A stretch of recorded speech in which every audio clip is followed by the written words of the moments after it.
അവരൊക്കെ എവിടെ? ആര്? ഞാൻ സ്വപ്നം കാണുന്നവരെ. അവരെവിടെയാ? അവരെ കണ്ടാ മനസ്സിലാവും. ഒരു കോഴിത്തൂവലിന്റെ പുറകില് ഇത്രയും വലിയ ശാസ്ത്രം ഉണ്ടെന്ന് ഞാൻ കരുതിയില്ല കേട്ടോ. അതാണോ ഈ പഴമക്കാരുടെ ശാസ്ത്രീയ ബോധം എന്ന് പറയുന്നത്. വേറൊന്നും ചെയ്യണ്ട, അവര് പറയുന്ന കാര്യങ്ങളുടെ സത്യം എന്തെന്ന് അന്വേഷിച്ചറിഞ്ഞാൽ മാത്രം മതി. എന്തായാലും ഒരു മനുഷ്യന്റെ നന്മയെക്കുറിച്ച് മാത്രമേ ചിന്തിച്ചിട്ടുണ്ടാവൂ. അതുപോട്ടെ, കാലിനിപ്പോ എങ്ങനെയുണ്ട്? അതിന് കാലുവേദന നോക്കാൻ സമയം കിട്ടിയിട്ട് വേണ്ടേ? അതിന് സംസാരിക്കല്ലേ. പിന്നെ അത് കാലിൽ പുരട്ടുന്ന ശ്രദ്ധയും. അല്ല, ശ്രദ്ധിക്കാതിരിക്കാൻ പറ്റുമോ? ഇപ്പൊ തൽക്കാലം തന്റെ കാലിന്റെ ബലത്തിലല്ലൂടെ ഞാൻ നടക്കുന്നേ.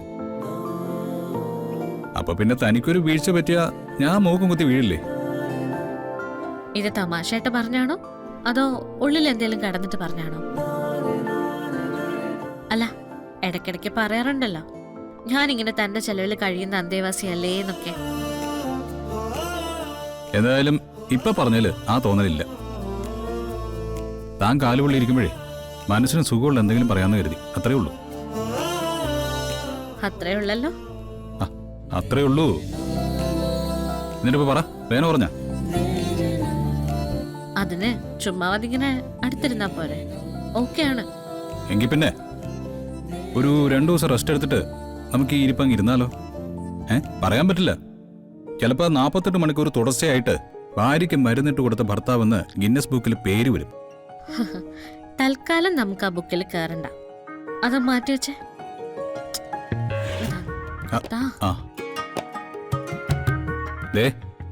കാലിന് സുഖമില്ലെങ്കിൽ ഒന്നിനും ഇറങ്ങിപ്പോരുത്. എന്തായാലും ഇറങ്ങും. കാല് പൊള്ളുകയല്ല, കാല് വെട്ടിക്കളഞ്ഞാലും ഒറ്റ കാലും കുത്തി ഇറങ്ങും. നമ്മുടെ തീരുമാനങ്ങളൊന്നും അങ്ങനെ അങ്ങ് കാറ്റിൽ പറത്തി കളയാൻ പറ്റില്ല കേട്ടോ മിസ്റ്റർ.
അതെ, എനിക്കെല്ലാം ഓർമ്മ വരുന്നുണ്ട്. പറയൂ, എന്താ ഇപ്പോ ഓർത്തത്?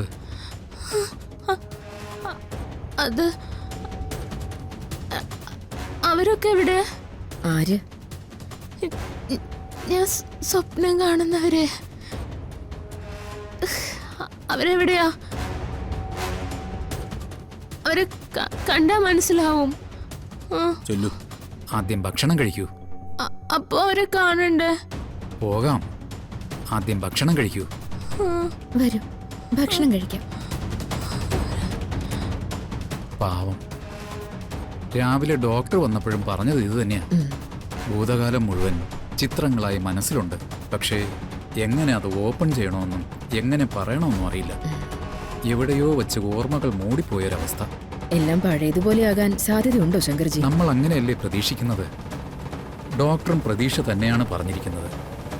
ആ നോക്കാം.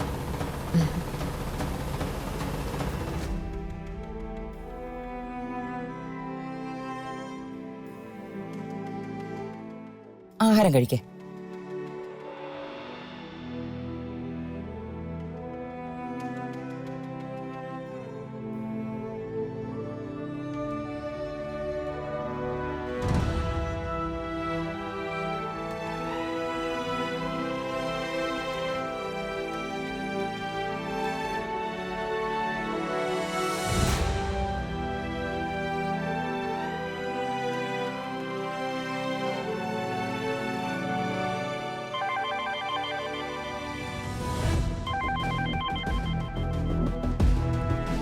ഹലോ, ബെഞ്ചമിൻ, ഊർമിളയാണ്. ആ പറയൂ ഊർമിള. അവിടെ പ്രത്യേകിച്ച് എന്തെങ്കിലും വിശേഷം? തൽക്കാലം ഒന്നുമില്ല. രാവിലെ ശങ്കർജിയുടെ നിർദ്ദേശപ്രകാരം ഡോക്ടർ വന്ന് പരിശോധിച്ചിരുന്നു. എന്നിട്ട് മെമ്മറി ബ്ലോക്ക് ആയതാണെന്നാണ് ഡോക്ടർ പറഞ്ഞത്. ഒരുപക്ഷെ കുറച്ചുനാൾ കഴിയുമ്പോൾ ഓർമ്മ വീണ്ടെടുക്കാൻ സാധ്യതയുണ്ട്. ഓക്കെ. അല്ല, ഊർമിളയ്ക്ക് എന്താ തോന്നുന്നത്? കുറെ കാലമായി മാനസികാസ്വസ്ഥതയുള്ള പേഷ്യൻസിനെ ഞാൻ ഒരുപാട് അടുത്തുനിന്ന് കാണാറുള്ളതാ. ബെഞ്ചമിൻ, ഇതത്ര സേഫ് അല്ല. എന്തുപറ്റി? അവർക്ക് ഓർമ്മകൾ വ്യക്തമായി തുടങ്ങുന്നുണ്ടെന്ന് അവരുടെ രീതികൾ കണ്ടാ അറിയാം. ഇപ്പൊ ഭക്ഷണം കഴിച്ചുകൊണ്ടിരിക്കുമ്പോൾ അവരെന്തോ കൃത്യമായിട്ട് ഓർത്തതാ. അത് പറയാൻ വേണ്ടി അവർ ശങ്കർജിയുടെ മുൻപിലേക്ക് വന്നെങ്കിലും അവർക്കത് കണ്ടിന്യൂ ചെയ്യാൻ പറ്റിയില്ല.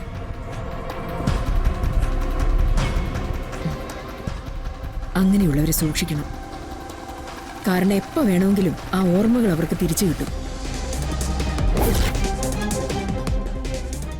ചിലപ്പോൾ കുറച്ച് സമയത്തിനാകാം, അല്ലെങ്കിൽ കൂടുതൽ സമയത്തിനാകാം. എന്തായാലും നിങ്ങൾക്ക് അപകടമാണ്. അവർക്ക് ഓർമ്മ തിരിച്ചിട്ടാൻ പാടില്ല. ചെറുതായെന്ന് ഓർക്കാനുള്ള ശേഷി പോലും അവരുടെ തലച്ചോറിനുണ്ടാവരുത്. ഒരു കാര്യം ചെയ്യും, ഞാൻ ഇഞ്ചക്ഷൻ എത്തിക്കാം. ആ ഇഞ്ചക്ഷൻ അവർക്ക് കൊടുത്താൽ മതി. പഴയ കാര്യങ്ങളെക്കുറിച്ച് പിന്നെ ഒരു ഓർമ്മയുണ്ടാവില്ല. ബെഞ്ചമിൻ, ഞാൻ ചോദിക്കാതെ തന്നെ ആവശ്യത്തിൽ കൂടുതൽ പണം എനിക്ക് തന്നിട്ടുണ്ട്. അതിന്റെ കടപ്പാടാ ഞാനിപ്പോ കാണിക്കുന്നേ. എനിക്ക് പ്രശ്നം ഉണ്ടാവരുത്, മനസ്സിലായല്ലോ? ഊർമിള പേടിക്കണ്ട. ഊർമിളയ്ക്ക് ഒരു പ്രശ്നം ഉണ്ടാവില്ല. തൽക്കാലം കുറച്ചു കാലം അവരോട് നിന്നേ പറ്റൂ. ഓക്കെ, ആയിക്കോട്ടെ.